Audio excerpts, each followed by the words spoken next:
Capítulo 2. Xeneplex.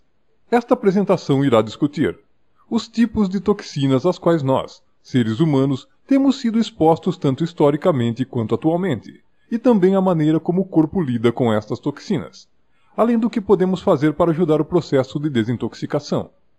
Os homens e as mulheres pré-industriais tinham muito pouco com o que se preocupar em termos de exposição tóxica. Os tipos de toxinas que eles poderiam encontrar limitavam-se à fumaça de um alimento queimado, plantas venenosas ocasionais e cogumelos que podiam encontrar no seu pote de sopa, toxinas encontradas em alimentos mofados, além de metais pesados como chumbo e mercúrio encontrados nas águas de poço e de rio. O sistema de desintoxicação que caracteriza esses tipos de venenos é chamado o percurso de conjugação de glutationa. E para o homem pré-industrial, isso era todo necessário. Mulheres e homens modernos têm que lidar com estes mesmos tipos de toxinas, tanto na forma quanto na quantidade em que estamos expostos a eles. Vamos dar uma olhada primeiro na fumaça. Nossos problemas começaram em 1800, com a utilização generalizada do carvão, como fonte de energia para casas, fábricas, transporte e a produção de eletricidade. Em Londres, infames neblinas negras, resultantes da queima de carvão, provocavam escurecimento não só da fachada dos edifícios, mas também dos pulmões de seus habitantes.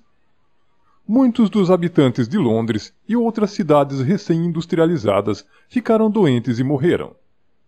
Em tempo, a legislação foi aprovada para colocar a queima do carvão o mais longe possível dos setores residenciais, mas esta foi apenas uma solução de curto prazo. Existe apenas uma atmosfera planetária, e como cada vez mais países se tornaram industrializados, a fumaça da queima de carvão tornou-se um problema mundial. Adicione a isso a fumaça expelida agora por quase 600 milhões de veículos nas estradas do mundo, e você pode ver que o problema da fumaça só tem aumentado. Em algumas cidades como Los Angeles e Cidade do México, relatórios diários de smog são dados em jornais e estações de rádio para informar as pessoas o quão é seguro ir para fora e respirar o ar. Comparando fotos da atmosfera ao longo dos últimos 20 anos, os meteorologistas foram capazes de documentar um escurecimento significativo do nosso céu. Uma nuvem de ar tóxico se estabeleceu sobre o planeta, e enquanto ela está pior em algumas áreas do que em outras, mudanças atmosféricas são evidentes de polo a polo. Inclui o fato de que alguns de nós respiram fumaça diretamente em nossos pulmões com os cigarros, e o problema só é agravado. Nosso sistema de glutationa foi suficiente para desintoxicar a fumaça de pequenos incêndios, mas ela é dominada pela enorme massa de toxinas aéreas com as quais temos que lidar atualmente. E assim, estas toxinas geradas no ar começam a se acumular em nossos corpos. Vamos passar para o próximo tipo de toxina: produtos químicos. Os únicos compostos químicos presentes na vida do homem pré-industrial eram encontrados em plantas que ele iria comer. As plantas possuem várias defesas. Algumas plantas, como o cacto, desenvolvem espinhos afiados como dissuasão. Outras produzem produtos químicos que tornam doentes aqueles que as ingerem.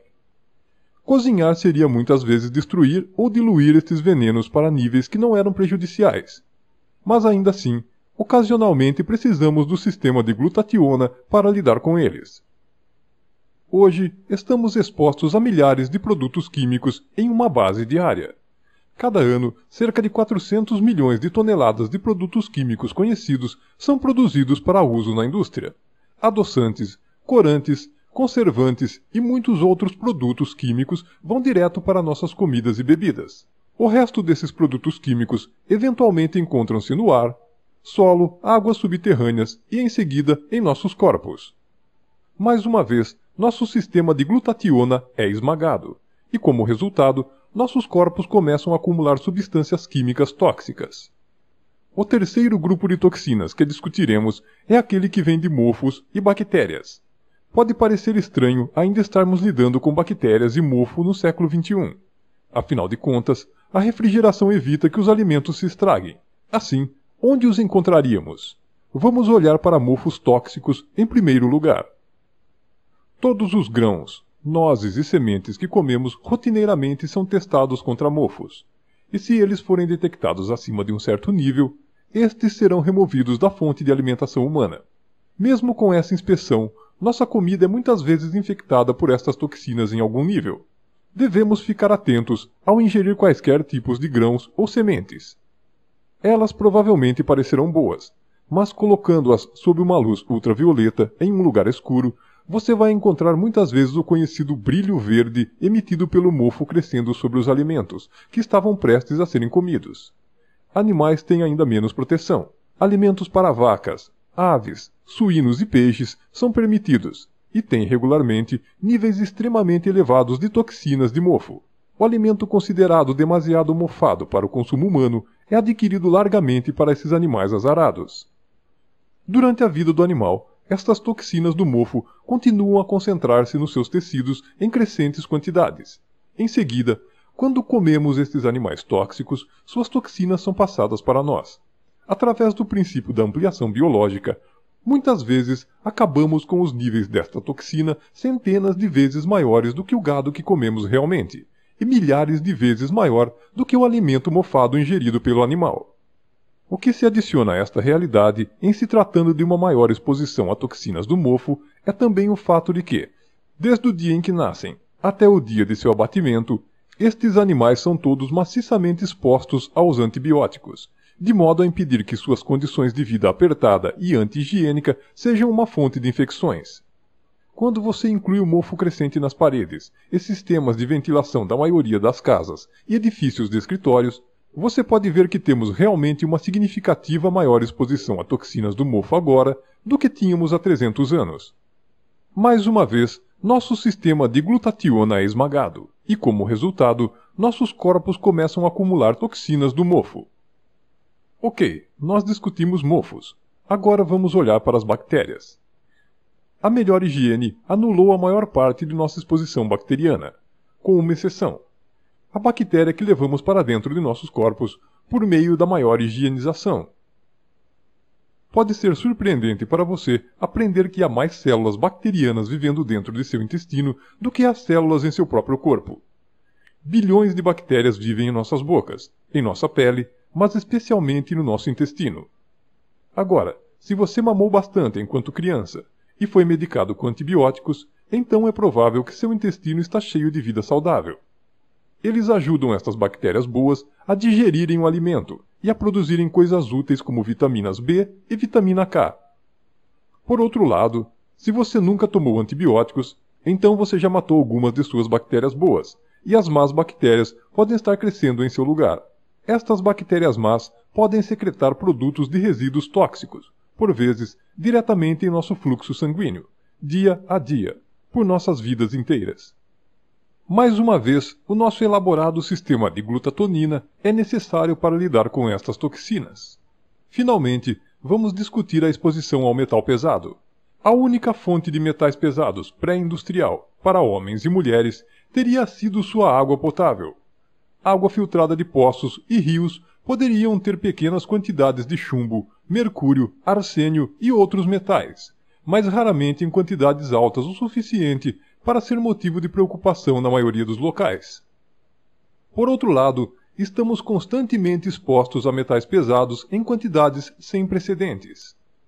A estimativa é de que iremos ingerir uma colher de chá de mercúrio, uma colher de chá de arsênio, uma colher de chá de chumbo, uma colher de chá de níquel e mais de 3 quilos de alumínio em 1/3 de nossas vidas. Não há nenhuma maneira pela qual nosso sistema de desintoxicação possa manter-se, com este nível de exposição a todos os tipos de toxinas que discutimos. O que precisamos fazer é encontrar uma forma de apoiar o nosso sistema de desintoxicação de glutationa sobrecarregado, para que ele possa desintoxicar nossos corpos. Para apoiar o nosso sistema de glutationa, temos que fazer duas coisas: aumentar a quantidade de glutationa em nossos corpos e também os níveis de glutationa S-transferase, a enzima com a qual a glutationa funciona. Vamos aumentar a glutationa primeiro. Glutationa é uma proteína de tripeptide e é composta de aminoácidos, cisteína, ácido glutâmico e glicina.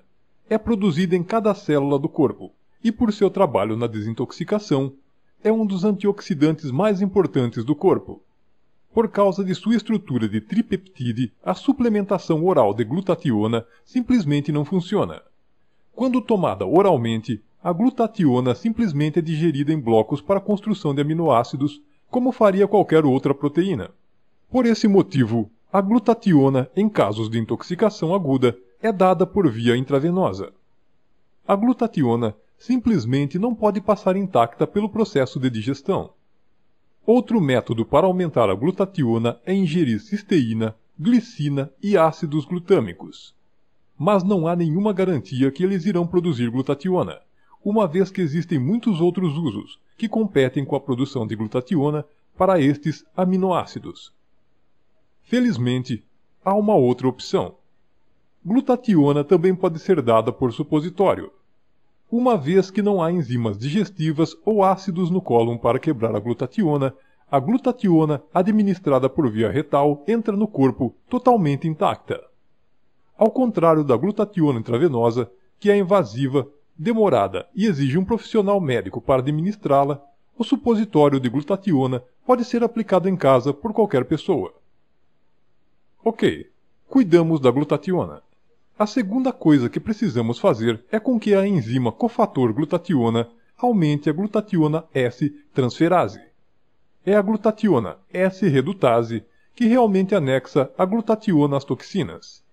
Sem esta enzima, a glutationa simplesmente não funcionará.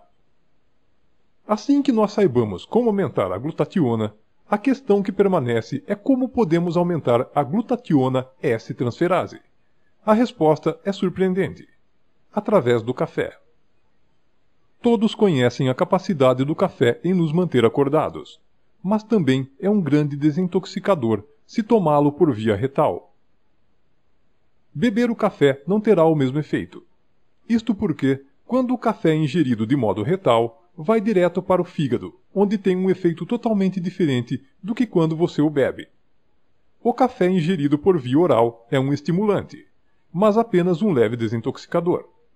Quando administrado por via retal, é um relaxante e um poderoso desintoxicador.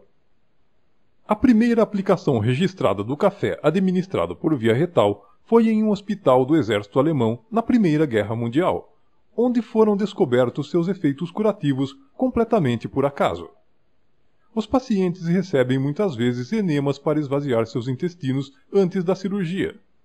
Em um caso, uma enfermeira alemã não conseguiu encontrar qualquer outro tipo de líquido quente para usar.